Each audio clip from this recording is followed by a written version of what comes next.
Hello students, आज की यह वीडियो आपके लिए काफी ज्यादा इंपॉर्टेंट होने वाली है। ठीक है, यह वीडियो पूरी देखोगे तो आपको बहुत कुछ सीखने को मिलेगा। वीडियो काफी लंबी नहीं होगी, वीडियो बहुत छोटी होगी, लेकिन इतना कुछ बता दूंगा कि अगर आप पेपर में कुछ भी नहीं पढ़े हो तो किस तरीके से कैसे क्या करना है। यहाँ तो मैं जीवन परिचय लिखा हूं, लेकिन आपको सारी चीजें पता लगेंगी। चाहे आप जीवन परिचय हो गया, निबंध हो गया, कुछ भी चीजें नहीं पढ़े हो फिर भी आप कैसे अच्छे नंबर लेकर आओगे। तो यह वीडियो उनको देखना जरूरी है जो कि अभी तक कुछ नहीं पढ़े हैं। बाकी जो पढ़े हैं अभी तक, मतलब कि जो कि पढ़ चुके हैं ऑलरेडी, जो पढ़ लिए हैं, तो उनको क्यों देखना चाहिए? उनको इसलिए देखना चाहिए क्योंकि क्या होगा, अगर आप 70 में से मान लो 50 नंबर का किए हो, ठीक है, 50 नंबर आ रहा है, तो इस वीडियो को देखने के बाद तो 70 में जो 50 नंबर है ना, आपका वो 50 नंबर बढ़ के 60 नंबर हो जाएगा।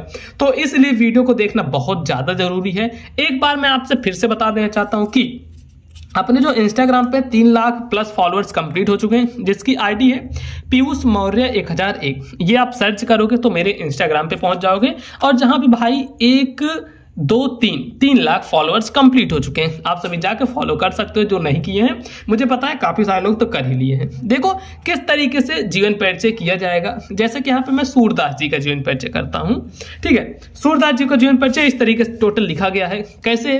प्रश्नोत्तर संख्या 26 का, जैसे 26 नंबर प्रश्नोत्तर पे है, यहाँ पे देखो ऐसे, जैसे कि ये है 26 नंबर। कहाँ गया अपना 26 नंबर?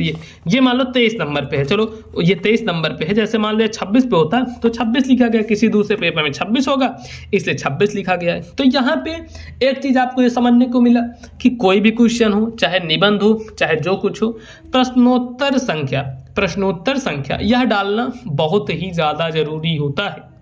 जैसे कि यहाँ पे हम डाल दिया प्रश्नोत्तर संख्या 26 का ख। उसके बाद क्या है? तो उसके बाद ये है कि यहाँ पे लिख दिए जीवन परिचय। ठीक, इतना समझ गए। यहाँ पे लिखे जीवन परिचय में हम लिखेंगे अच्छा, उससे पहले एक चीज लिखना होगा, इसके जितने भी ना मेन पॉइंट्स हैं। मेन पॉइंट्स में क्या आता है कि जैसे नाम, जन्म स्थान, गुरु, मित्र रचना। एक चीज आप ये समझ लेना कि जितना बढ़िया से आप लिखोगे अपने कॉपी में, उतने बढ़िया आपको नंबर मिलेंगे। जितना बढ़िया एग्जामिनर को इंप्रेस कर पाओगे, उतने ही बढ़िया आपको नंबर मिलेंगे। ये चीज एकदम दिमाग में 100% आपको बैठा लेना है। तो देखो यहाँ पे जैसे नाम में क्या है? सूरदास। नाम हम लिख दिए सूरदास। और इनका जन्म कब हुआ था? तो जन्म हुआ था सन 1478 ईस्वी में। इनका जन्म हुआ था सन 1478 ईस्वी में। तो देखो इस तरीके से साइड में लिखने से क्या होगा ना कि एग्जामिनर का जो ध्यान है इस तरफ जाएगा और देखेगा बच्चे ने आखिर बढ़िया लिखा यार, मतलब बढ़िया बराबर से इस तरीके से लिखे। उसके बाद यहाँ पे लिखे हाँ इसको नंबर अच्छे देते हैं, तो ऐसे करेगा। फिर जन्मस्थान रुनकता नामक गांव में हुआ था। अब फिर मेन चीज क्या है? इनके गुरु कौन थे? तो इनके गुरु थे वल्लभाचार्य जी। इनके गुरु कौन थे? तो इनके गुरु थे वल्लभाचार्य।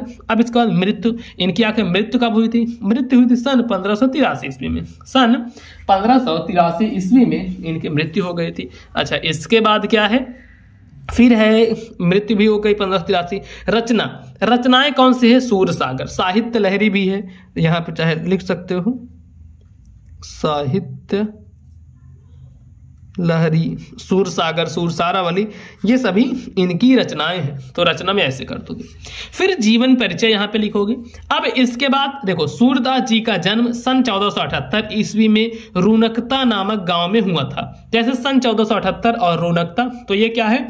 काली पेन से लिख देंगे। ठीक, काली पेन से लिखने से क्या रहता है ना, एग्जामिनर का ध्यान तुरंत वहां पे पड़ता है। अब देखो पूरा नीली से लिखा गया है, लेकिन एग्जामिनर जो आपकी कॉपी चेक करेगा उसका ध्यान डायरेक्ट पड़ेगा यहाँ पे, फिर पड़ेगा यहाँ पे, फिर पड़ेगा यहाँ पे। अब ये बीच की चीजें इतना कोई भी नहीं ध्यान देता, ये आप एक बात हमेशा से समझ लेना। अब इसके बाद फिर सूरदास जी का जन्म से ही अंधे थे। अब चाहे अंधे को भी काली पेन से लिख देते तो और बेस्ट रहता, लेकिन नहीं लिखा गया, चलो कोई बात नहीं। सूरदास जी जन्म से अंधे थे। इन्होंने कृष्ण की बाल लीलाओं का, मानव स्वभाव का एवं प्रकृति का ऐसा सजीव वर्णन किया है जो आंखों से बिना देखे संभव नहीं है। अब क्या हुआ? श्री कृष्ण जी क्या किए हैं?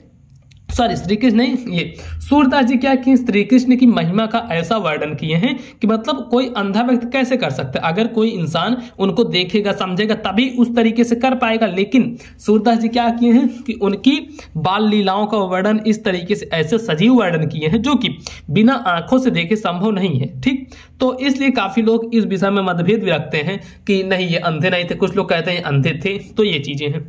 इसके बाद जो आंखों से बिना देखे संभव नहीं है।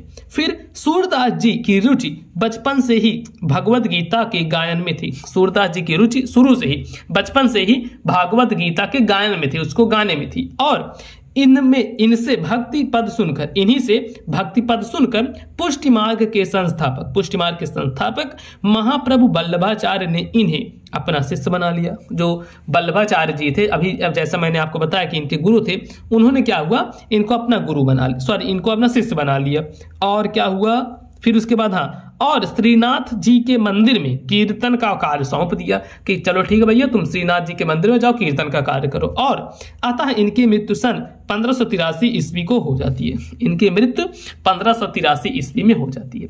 अच्छा, इनकी कुछ रचनाएं देखो, साहित्य लहरी, सूरसागर, सूरसारावली, इस तरीके से आपको देखो कितना बढ़िया, बेहद ढंग से। अब एक चीज समझो कि अगर कोई बच्चा ऐसे लिखा है, इसका फॉर्मेट जो लिखने का तरीका, जैसे काली पेन से यहाँ पे, फिर इस तरीके से ऐसे लिखा है, और वह बीच में कुछ अगर गलत भी लिख देता है तो एग्जामिनर का ध्यान वहां पे नहीं जाएगा, डायरेक्ट चेक करेगा और नंबर दे देगा। ऐसा मैं क्यों कह रहा हूं, ऐसा होता है बोर्ड एग्जाम में। ठीक, तो आपको यह देखना है कि कॉपी का जो लिखने का तरीका है, चाहे निबंध लिख रहे हो, चाहे गद्यांश पद्यांश कुछ भी लिख रहे हो, A to Z कुछ भी लिख रहे हो, जो लिखने का तरीका है काफी अच्छा रहना चाहिए। आप काले नीले पेन का इस्तेमाल करो। मैं कहता हूं काफी सारे बच्चे क्या सोचते हैं कि चलो मैं जितना पढ़ूंगा उतना ही नंबर आएगा। ऐसा नहीं होता है। पढ़ना तो जरूरी ही है, लेकिन साथ ही साथ आपको लिखना भी जरूरी है कि किस तरीके से बोर्ड एग्जाम में प्रेजेंट करना है, जिससे एग्जामिनर काफी अच्छे नंबर देगा। जैसे अभी मैं आपको जीवन परिचय बताया, ऐसे ही निबंध भी मैं आपको बता चुका हूं, और खंडकाव्य किस तरीके से लिखा जाता है कहोगे बता दूंगा,